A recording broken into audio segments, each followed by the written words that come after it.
प्रिय विद्यार्थियों, कक्षा 9वीं के हिंदी व्याख्यान में एक बार फिर से आप सबका हार्दिक स्वागत है। आपके पाठ्यक्रम की पुस्तक क्षितिज भाग 1 में संकलित अध्याय हरिशंकर परसाई जी के द्वारा रचित प्रेमचंद के फटे जूते जो अध्याय है उसका अध्ययन हम कर रहे थे। आज इस अध्याय का आखिरी और अंतिम व्याख्यान रहेगा, तो उसको हम शुरू करेंगे। हमने पिछली कक्षाओं में ये पढ़ा कि किस प्रकार से जो प्रेमचंद हैं वो एक यथार्थवादी साहित्यकार हैं। वो वही हैं जो वो दिखते हैं। यहाँ पर मेरा ये कहना कि वो वही हैं जो वो दिखते हैं, इसका अर्थ ये है कि इस अध्याय के अंदर एक तुलना की गई है आज के दिखावे की संस्कृति और प्रेमचंद। एक तरफ प्रेमचंद को दिखाया गया है कि प्रेमचंद कितने सादे, कितने साधारण, और जो वो हैं इस अध्याय में दिखाया गया है कि प्रेमचंद का जूता फट गया है और उसकी अंगुली बाहर निकल गई है, लेकिन वो फोटो खिंचवा रहे हैं और वो उस फटे हुए जूते की जो अंगुली है उसको ढकना नहीं चाहते, क्योंकि वो जैसा है वो वैसा दिखना चाहते हैं। और एक तरफ अगर हम आज के समाज की बात करें, आज के लोगों की बात करें, तो लोगों में आज बनावटीपन ज्यादा है। आज वो दिखना चाहते हैं जो वो है नहीं। आज लोगों के अंदर फोटो खिंचवाने की बात की जाए तो आपके इस अध्याय में दिया गया था कि लोग कपड़े मांगकर, जूते मांगकर, और इस अध्याय में तो यहाँ तक भी बताया गया कि आज के समाज के लोगों की बात करें तो लोग गाड़ी भी मांगकर, यहाँ तक बताया कि फोटो खिंचवाने से पहले इत्र डालकर फोटो खिंचवाते हैं ताकि उनके फोटो के अंदर जो है सुगंध आए। तो दिखावा किसी भी प्रकार से नहीं होना चाहिए। दिखावे की संस्कृति के ऊपर एक बहुत बड़ा कटाक्ष यहाँ पर किया गया है प्रेमचंद की तुलना आज के समाज के साथ करके। तो इसी कड़ी में आज हम आगे बढ़ते हैं।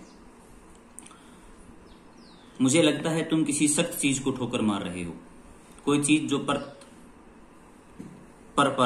सदियों से जम गई है। यहाँ दिखाया गया है बहुत ही जो है एक, मैं ये कहूंगा अर्थपूर्ण पंक्ति है ये, कि प्रेमचंद लगता है कि वो किसी चीज को ठोकर मार रहे हैं।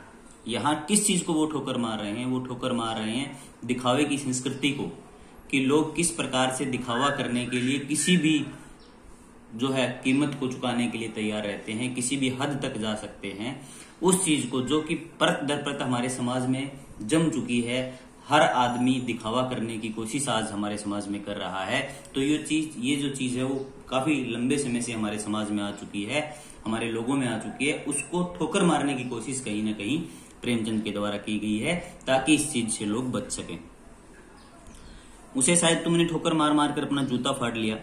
कोई टीला जो रास्ते पर खड़ा हो गया था उस पर तुमने अपना जूता आजमाया। टीले का मतलब यहाँ पर वही समस्या है, वही कठिनाई है। क्या? जो दिखावे की कि प्रेमचंद का जो जूता फट गया है वो जूता इसलिए फट गया है क्योंकि उसने दिखावे की संस्कृति को ठोकर मारी। तुम उसे बचाकर उसे बगल से भी तो निकल सकते थे। टीलों से समझौता भी तो हो जाता है। सभी नदियां पार तोड़े ही फोड़ती हैं, कोई रास्ता बदल कर घूम कर भी तो चली जाती है। यहाँ बताया गया है कि शायद तुम अगर चाहते तो वो जो टीला है, वो जो समस्या रूपी, वो जो कठिनाई रूपी, क्या कठिनाई? दिखावे की संस्कृति।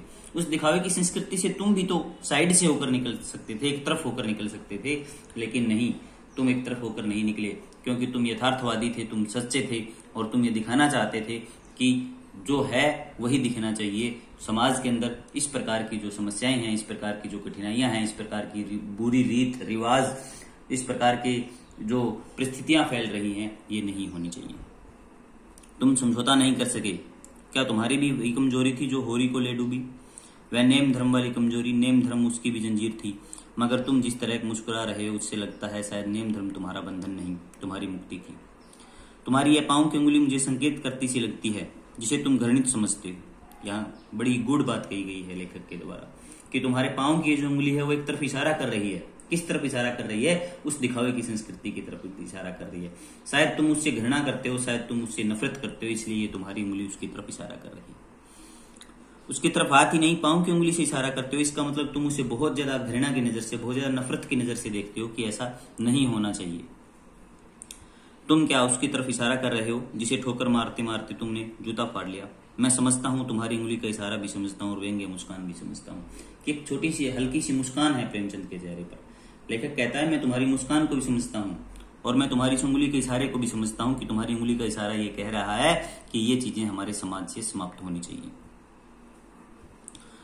तुम मुझ पर या हम सभी पर हंस रहे हो, उन पर जो उंगली छिपाए और तलुआ घिसाए चल रहे हैं।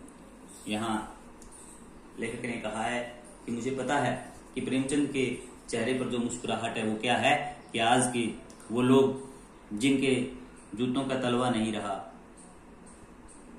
बहुत ज्यादा कठिनाई जिनको आ रही है, ऊपर से ढका हुआ है, उंगली बाहर नहीं है लेकिन पैर छिल गया है, पैर लहूलुहान हो गया है, पैर में खून बह रहा है, लेकिन लोग फिर भी दिखावा करते, ऊपर से अच्छे दिख रहे हैं, अंदर से उतने ही खोखले हैं। इसलिए यहाँ लेखक ने कहा है कि तुम, मुझे पता है कि ऊपर से ढके हुए लोगों की तरफ इशारा कर रहे हो, उनके ऊपर हंस रहे हो, तुम्हारी ये जो मुस्कुराहट है वो उनके ऊपर हंसती और उनके ऊपर व्यंग्य करती नजर आती है मुझे।